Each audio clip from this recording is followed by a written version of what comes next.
Now we got to talk about this. There is a standoff between the United States and 8 of its closest friends in Europe over tariffs. Now, a lot of you might be asking the same question right now.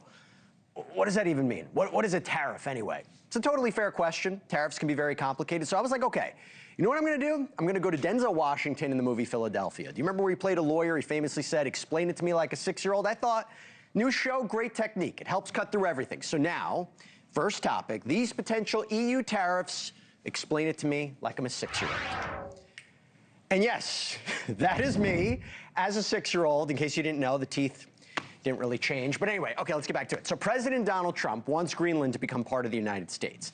And he says Greenland is important for national security, military strategy, access to key shipping routes, natural resources in the Arctic. And in order to pressure Europe into the talks, President Trump is threatening tariffs, which are basically taxes on goods that the United States brings in from other countries. Now, here's how that works. So if we talk about a toy, let's keep it in 6-year-old land, from another country, costs $10, the government adds a 10% tariff, that's an extra $1 in tax, now the toy costs $11.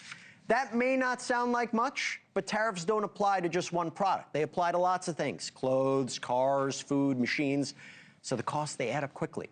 Now, the proposed 10% tariff would apply to goods coming from Denmark, Finland, France, Germany, the Netherlands, Norway, Sweden, the United Kingdom. And President Trump has also warned that if no deal is reached by June 1st, the tariff could rise to 25%. Why does that matter? Because the United States trades a lot with these countries. For example, in 2024 alone, the U.S. traded reportedly about $236 billion worth of goods with Germany.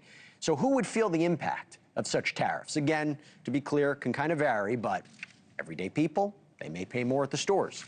Businesses face higher costs. They may sell less. Some companies may have to slow hiring or lay off workers. And when that happens across many industries, the whole economy can start to feel strained. But we also have to be clear about what this is. Tariffs are also a pressure tool. The idea is that Europe might say, hey, listen, we need access to U.S. trade, so let's make a deal. But then you could have Europe fighting back.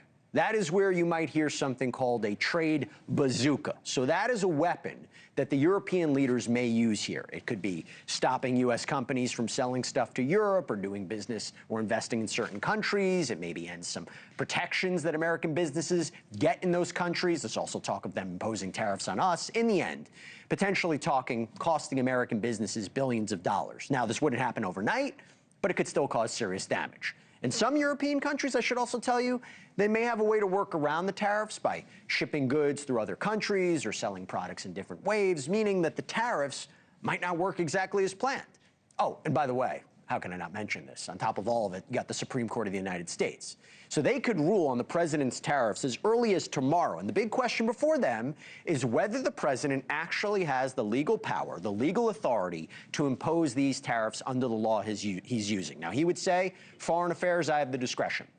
Some justices, including conservative ones, they've kind of signaled doubts, saying Congress has this power, the power to regulate trade, impose taxes, not the president. So if the Supreme Court says that the tariffs under a specific federal law can't be used this way, to also be clear, President Trump, that's not the end of the story. He may still try other laws to get tariffs in, but they could take more time, they may be more limited, they could face new legal court challenges. So right now, there is a high-stakes standoff, and everyone is waiting to see what's going to happen next. There you go. Explain it to me like a 6-year-old. Hopefully that was clear. Thank you for watching. Subscribe below and download our NewsNation app right now on your phone, and you will get fact-based, unbiased news for all Americans.